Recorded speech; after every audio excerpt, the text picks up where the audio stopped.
Okay, hello everybody, this is Chiosuke here with another StarCraft 2 replay. Going to be on my Unorthodox account against the red Protoss player in the bottom right corner, going to be named Non-Theist. I don't know exactly how to pronounce this, but he is going to be a Masters 2 Protoss. I think his MMR when we played this game was Masters 3, and what else? He was also playing non-ranked, so he might have been doing some strategies that he was just testing out. Might have been first game of the day. Anyway, it doesn't really matter. We're going mass Hellions. So, in this game, it is on one of the new maps called Dreamcatcher, because there's a Dreamcatcher right here. If you couldn't see it, it kind of looks like a squid. Anyway, Protoss player going to be throwing down a probe right after the gateway and going to be going into my base to see what is going to be going up. But at the beginning of the game, there's really not going to be too much that's going to be interesting to see. He scouts into my main base, probably sees just a normal strategy, might be a little weirded out by the fact that I'm going to be throwing down my second refinery here. So he might think I'm going for like a 1-1-1 build, but in reality we're just going for mass Hellions. So going to be throwing down my Reaper here, going to be slowing it bit down just a little bit, going to be seeing what's up. I go into the main base, see the Twilight Council, and then I'm like, okay, this is good enough scouting information for the time being. Going to be throwing down my Reaper just out the main entrance of his natural expansion. In the meantime, I'm going to be starting my first factory, going to be producing just a couple of Hellions for defense, not going to be getting it on the tech lab to throw down the blue flame just yet, and in the meantime I didn't micro this Reaper, so it goes down to a couple of adepts. So here's my third factory. So I believe you can produce off of 3 factories, 1 tech lab, 2 with reactors if you're going for this strategy on 2 bases. So in the meantime, my opponent is going to be going for a ton of gateways. So he is going to have a total of 8. And he's going to be doing some pressure against me. Going to be throwing down a wall in. Really didn't need this wall in. Um, didn't really need it at all. Why I made it, I'm not too sure. And this is kind of ugly too, since it's the amount of supply depots that you need in order to wall this off is just kind of like an awkward number. In the meantime, not microing these Hellions. I'm going to be losing quite a bit of them to Chargelots.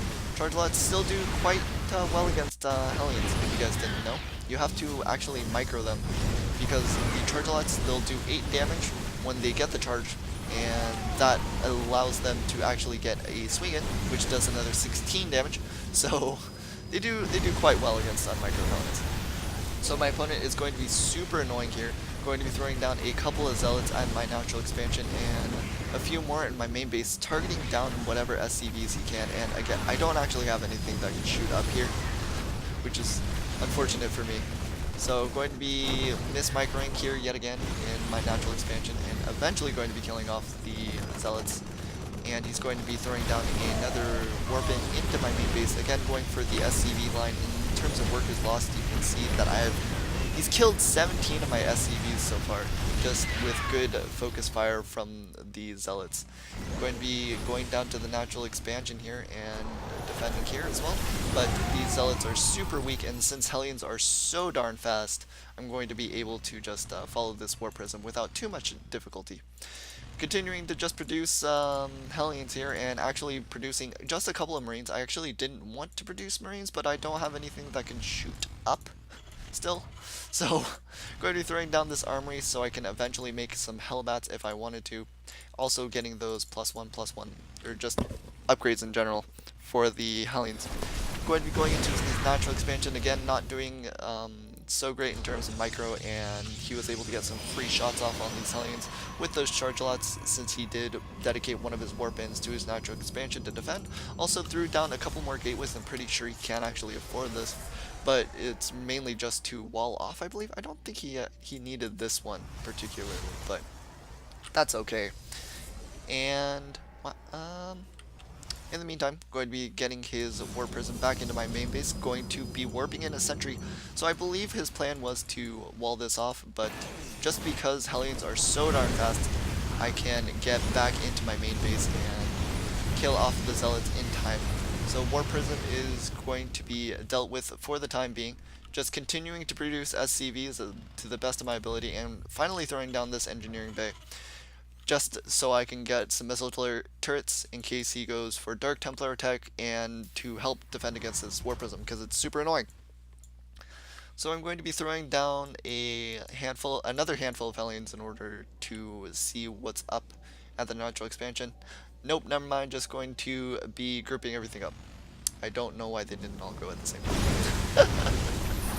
So a couple of nice force fields by my opponent is going to be just wrecking a few of these Hellions, and with these force fields I wasn't able to get a good shot lineup with the Hellions, so I couldn't do maximum amount of AoE damage.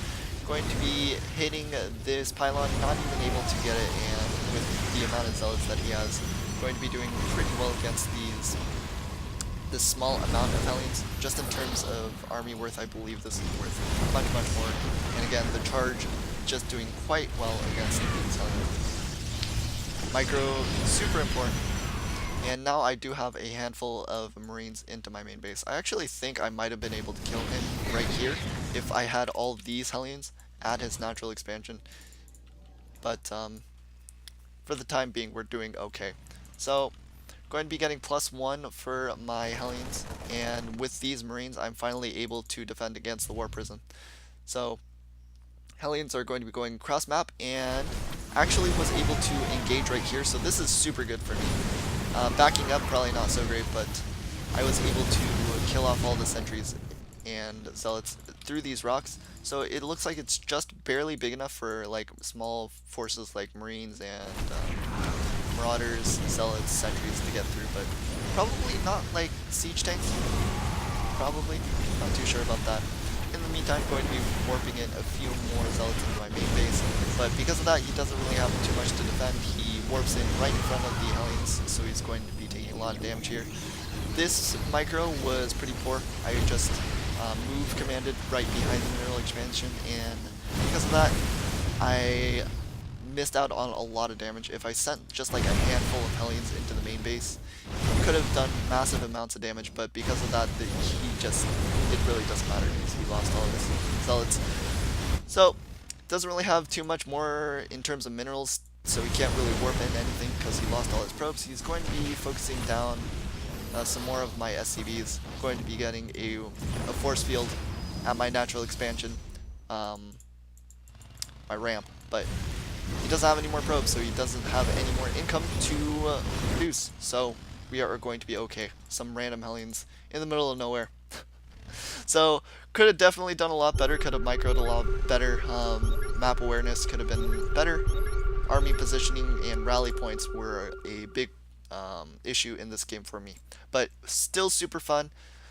Still did some weird strats. Daishi did this, I remember, in one game. I think it was a WCS back in Heart of the Swarm, but I'm not 100% sure on that. You guys should totally check out that game if you haven't already. Super fun game, and I will see you guys later.